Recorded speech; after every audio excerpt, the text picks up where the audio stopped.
Самый простой путь колонизировать разум – это лишить человека его языка, потому что язык – это основа коммуникации. Язык – это то, как мы строим свое мировоззрение. Язык – это то, как мы общаемся со своими близкими, со своими предками.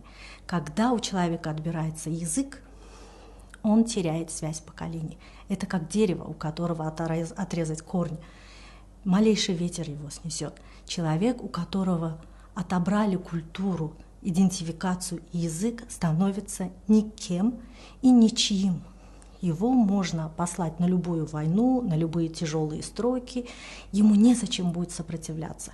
Он лишен своей идентичности. Самый главный миф, который приносит с собой колонизатор, это миф о величии своем. И здесь всегда есть обратная сторона. Если эта культура великая, значит другая примитивная. Да? И сегодня, когда люди говорят о своем народе, о своем языке, как о неразвитом, как о примитивном, о своем языке говорят, что он слабый, он небогатый, это результат многолетней пропаганды. Это когда люди смотрят на себя глазами колонизатора. Они говорят о себе так, как многие годы колонизатор внедрял в их мозг, и они уже в это верят. Что мы можем с этим делать? Во-первых, понимать, что это миф. Ни одна культура не может быть более великой, чем другая культура. Каждая культура для своего народа великая. Она может не нравиться кому-то другому, она может быть непонятной, она может казаться другой, но для каждого человека своя культура аутентична, уникальна и великая. Когда нам говорят, что колонизатор дал нам доступ к своей великой культуре, да, отлично, он нам дал доступ к русской культуре. Мы знаем и читаем, и любим Достоевского, Толстого, слушаем Чайковского, но какой ценой? Да? Зато мы не знаем свою культуру, зато мы не знаем свой язык, зато уничтожалась наша культура, уничтожались наши поэты и писатели. То есть это было одностороннее внедрение культуры, традиций и обычаев одного народа и репрессия культуры, обычаев и мифов местного населения.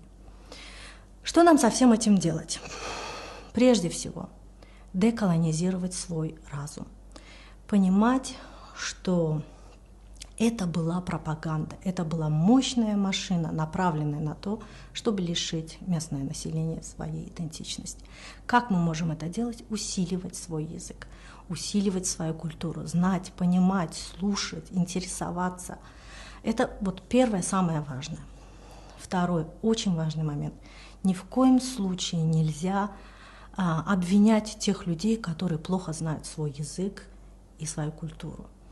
Это не было их выбором. Нужно понимать, что это была пропаганда, это была планомерная русификация населения. На это тратились деньги и силы. И точно так же, чтобы вернуть силу своего языка, нам нужна поддержка. Поддержка нужна личностная, межличностная, дружеская и государственная. То есть только так мы можем восстановить свой язык, культуру и свою идентичность.